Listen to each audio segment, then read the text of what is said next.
Good day, folks, and welcome to another edition of Lumberjack Logic. I'm your host, Neil Johnson, and Fani Willis is on the run. This is a wild story because you have to remember, just the other night, she was spotted in Florida at some party that it didn't look quite right. And she was there with Nathan Wade. We thought she had dumped Nathan Wade.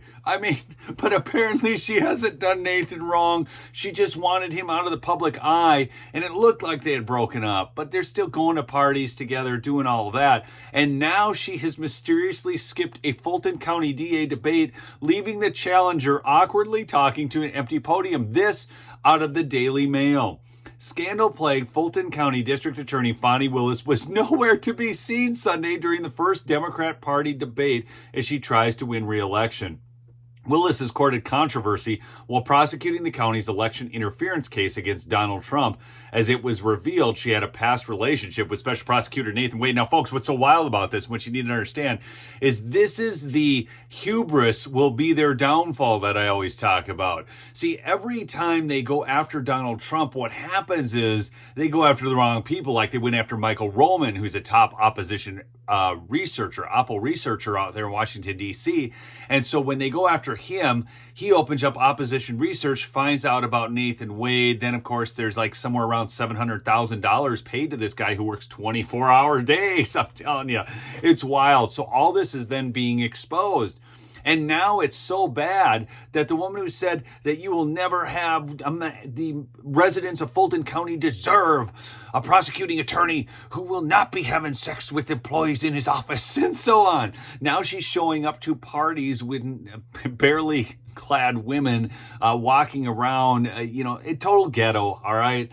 And this is what we're seeing. Her conduct was examined during a series of sensational hearings with Superior Court Judge Scott McAfee, ultimately slamming her for tremendous lapse in judgment and for acting in an unprofessional manner.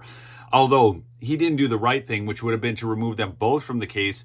Instead, and I'm so tired of the press reporting this, they always say that Nathan Wade had to be removed from the case. No, the choice was given. Either Nathan or Fani could go, or Fani, okay. But here's the thing.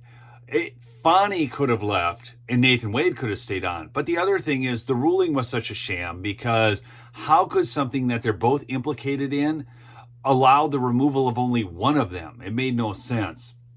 She escaped with just a slap on the wrist after McAfee dramatically ruled that she could stay on the Trump election interference case. On Sunday, she skipped out on the party's first primary debate. She skipped the debate, people, leaving opponent Christian Wise Smith speaking to an empty podium. He's literally there talking to an empty podium because the debate still goes on and he still has his time. Okay? And she does not appear worried. Otherwise, she wouldn't be showing up in Florida at these parties and all of this. Willis instead chose to co-host an annual self-care fair for crime victims, despite early voting beginning on Monday. That's right. I kid you not. She was co-hosting an annual self-care fair for crime victims. Maybe Trump should have shown up because he's the victim of their criminal prosecution. Smith hammered Willis's decision to hire Wade on the Trump prosecution. That issue is important to us in Fulton County and a lot of people across the country. But you have to do things differently, he said during the debate. Remember the debate to the empty podium? So he had uncontested time. Smith is no doubt hoping that the no-show will help his chances, as a Fox 5 Atlanta poll shows Willis still dominating the race by 70 points. That's how corrupt Fulton County is, people. One of the things you need to understand is that corruption isn't just amongst the government officials. It's also amongst the voters who would then prop this kind of crap up. See, because it's so endemic to society right now. This is why we need a revival. It's our only hope, because as long as society is willing to accept this and then willing to go along with political persecutions simply for the sake of going after a political rival, we will never see justice and we will never have what's right. Wade fronted the team of lawyers Willis assembled to prosecute the case, since the previous president and 18 others were indicted in August, but their relationship led to concerns the couple could pursue financial gain through the proceedings. No joke, people. Obviously, Nathan Wade wasn't worth the money he was getting paid, and he certainly wasn't working 24 hours a day.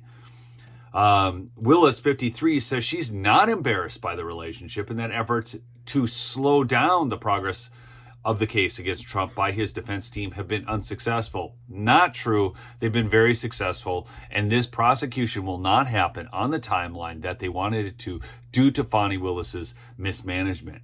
I don't feel like my reputation needs to be reclaimed. Let's say it for the record, I'm not embarrassed by anything I've done, she told CNN at a community event in College Park, Atlanta in late March. You guys all remember that. So I guess my greatest crime is I had a relationship with a man, but that's not something that I find embarrassing in any way. Well, I guess at least you didn't have the relationship with a woman. I know that I have not done anything that is illegal. Fani, you have, and you've also done things that are immoral. Referring to 2 months of hearings and court action over her romantic relationship, she added, while that was going on, we were writing responsive briefs. We were still doing the case in a way that it needed to be done. I don't feel like we've been slowed down at all. I do think there are efforts to slow down this train, but the train is coming. Her latest comments come as defense attorneys continue to press claims about her handling of a sprawling prosecution against former president and current GOP presumptive nominee. Trump faces 4 felony indictments, and we all know that these are shams. This is exactly what's going on. We're seeing actually Judge Eileen Cannon expose the fraud down in Florida, and I honestly think she's just allowing that case to move forward so when she dismisses it, she's got plenty of armament to dismiss it because she's seeing all those documents in their full unredacted form, and so she's sitting on there trying to figure out how best to prosecute the government at this point by releasing the fraud that they have been involved in and what they're doing to Donald Trump. Now we're even finding out that the GSA loaded up pallets full of documents, dropped them at Mar-a-Lago to frame Trump. It's wild. His team has fought to delay and dismiss the case, arguing that political opponents are wrongly targeting, obviously. Defense attorneys have argued Willis hired Wade to profit from the Trump prosecution through their romantic relationship. It goes on to talk about the ruling by McAfee, but we've already covered that. And I think one of the great heroes in this whole entire case was the lawyer, Ashley Merchant. She was just fantastic in this case. And then she went in front of the Georgia Senate and then did that hearing there. And you can see that she is obviously, she does not have a political axe to grind. She is just out there doing the best job she can for her case. And then you have to look at what's going on in New York too with Alvin Bragg and an absolutely sham trial there. And I'm going to reference something by Jonathan Turley out of the Hill. Alvin Bragg in The Art of Not Taking the Law Too Seriously. Rube Goldberg, the inventor of bizarre machines that perform simple tasks through dozens of mechanical steps, was once asked about the essence of creating such fantastic illogical machines. He replied, an inventor is simply a fellow who doesn't take his education too seriously.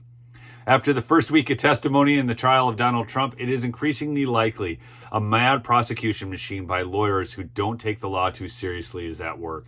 I have long been a critic of Bragg indictment as legally incomprehensible. However, I must confess that after a week of testimony, some of us have developed a weird fascination with the utter madness of the scene unfolding in Manhattan.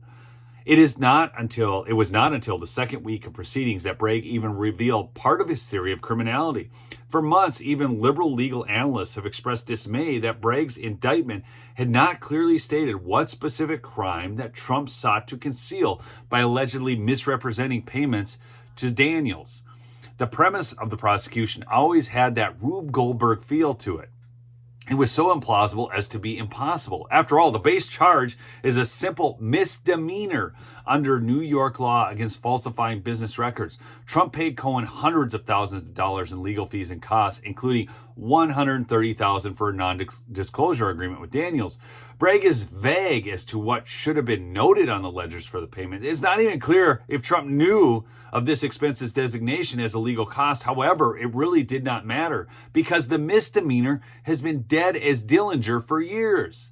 The dead misdemeanor was shocked back into life, claiming that it was committed to conceal another crime. Under New York's penal law section 175.10, it can be a felony if the intent to defraud includes an intent to commit another crime or to aid or conceal the commission thereof. For months, Bragg has suggested that the other crime was the violation of federal election laws, suggesting that the payment was really a campaign contribution Trump made to himself and was not properly recorded. The problem is that the Justice Department investigated that crime already and decided that it was not a viable criminal claim. That's the Justice Department. That's right, people. The Justice Department, our Injustice Department in the United States, decided it was a bridge they couldn't pass. Just like Jack Smith in the whole situation with the case where he had to abandon the insurrection charge because it was the bridge too far. Bragg's predecessor and Bragg himself rejected the theory behind this prosecution. But then a pressure campaign led Bragg to greenlight a prosecution roughly 8 years after the 2016 campaign. In the trial, Bragg added a type of frying pan flip to his Rube Goldberg contraption by arguing that Trump may have been trying to hide his violation of another dead misdemeanor under yet another New York election law prohibiting conspiring to promote or prevent the election of any person to a public office by unlawful means. Let me read that one more time.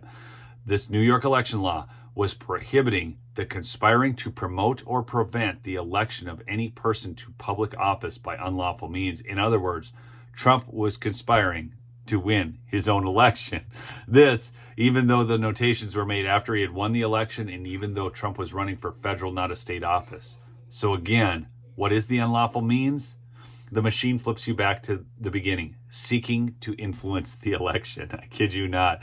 And what's so wild about this is you have to remember this is Michael Cohen, who was, on the take, I guess you could say, with Stormy Daniels and so on. And then, so they have a known perjurer as their witness with a gal who said she signed an NDA that then she went against. So it's really wild. You've got just a host of liars on this prosecution side going after Trump and people who wouldn't even honor agreement if that was what the agreement was. It's absolutely wild, people. But you know what? I do believe that as it's getting exposed and Trump wins the election, justice is coming. I have to believe it. And we'll see what happens. I could be wrong. I mean, I don't know where we're at as a country. The rot has to stop within us, the citizenry, first. Okay, that's where it's going to have to stop. And we're going to have to call our elected officials to higher account, and we're going to have to get involved in our government. All right. Keep fighting the good fight. Go check out MyPillow, mypillow.com, promo code Lumberjack for big savings right now, people. The extravaganza is going on still, and you get a free pillow. I'm not kidding. You put in promo code Lumberjack, or you go to mypillow.com/Lumberjack. As soon as you put an order in your shopping cart, a pillow will be added, in addition to free shipping over $75. So we'll see you on the next episode. All right. Peace out.